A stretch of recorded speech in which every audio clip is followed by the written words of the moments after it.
full disclosure, I'd say I'm a good old-fashioned Eastern European lefty and an atheist, but I wasn't quite raised that way.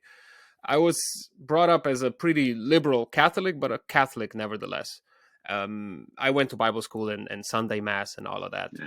Also, politically, I mean, yes, there were differences between my parents, but I wouldn't say either of them was a Marxist, actually, far from that. So I didn't absorb their belief systems. But on the other hand, I can't quite pinpoint the exact moment when I internalized beliefs that I consider my own right now. There was no Hollywood-esque moment of sudden clarity. It's not like I saw a baby cat being hit by a car and then realized God doesn't exist or something. It just seems I arrived to where I'm at in a completely organic way. And of course, these beliefs seem the only possible ones to hold for me. So I think I'm asking a pretty big question. Why do we believe what we believe? So you just described it. I think that's really brilliant. Everyone wants this sort of Hollywood version of belief, like this moment of revelation. I've like the cat being hit by a car, a ray of light, some amazing thing that catalyzes and verifies everything. That's actually not the way it happens. When those big events happen, you've already begun to believe those things, and this just is confirmatory or what have you. Let me ask you the question. So did you grow up in Berlin? No, I'm originally from Slovenia. Oh, Slovenia. Uh, Oh, okay, yeah, I fantastic. actually I was born in Yugoslavia Which to no be longer precise, exists. which sadly for me no longer exists. Then grew up in Slovenia and then moved to Berlin Okay.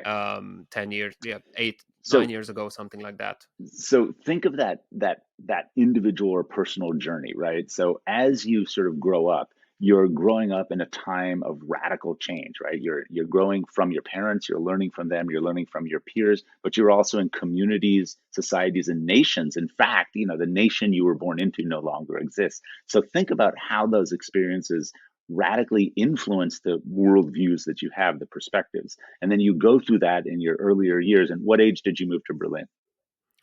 I was quite old already. I was what, 28? Okay, but that's I'm still 37 now. in the big part of human existence, right? So you're pretty formed, you're on the way, and then you go to Berlin, which is an amazing international city, but has this sort of historic framing of Eastern Europe, the post sort of pre and post Right. Soviet context, and in fact just its long history as a center of sort of thought and engagement. And so you move through life acquiring these different sort of experiences, ideas, you meld them with your imagination and creativity. They meld you as you meld them. And then you get to Berlin and you're actually exposed to even more stuff, right? And so this sort of construction of belief is ongoing. But here's the way I like to put it together. And I think I write this in my book. People say you are what you eat. I mean, that's sort of true, right? What you put into your body has a Oh, huge I effect hope on not. what's going on. But, I mean, it's only mildly true. But what's really true is you are who you meet. That is, who you're around, the communities you grew up in or move through, or the experiences those communities have, radically shapes, critically shapes the way in which you perceive and exist in the world, right? So, to think about the particular history you're discussing, coming out of that, it's not surprising in any way, shape, or form that you hold the general views that you hold now, given that historical frame and context. Now, you could have had very different parents, right? Or moved in Slovenia, you could have also moved in a very different group of folks, and you could have some extreme sort of, I would argue, right-wing views at this point, right? Or you could have, come out a hardcore, one of the remaining hardcore Marxists on the planet. So, I mean, it really depends on all of the particulars of your history. But you called it right. It's all those different experiences that you had that shape you. And so people who grow up in a very homogenous landscape in exactly the same place, you'd expect to see more homogeneity, right? More homogeneity, more similarity between individuals in that space.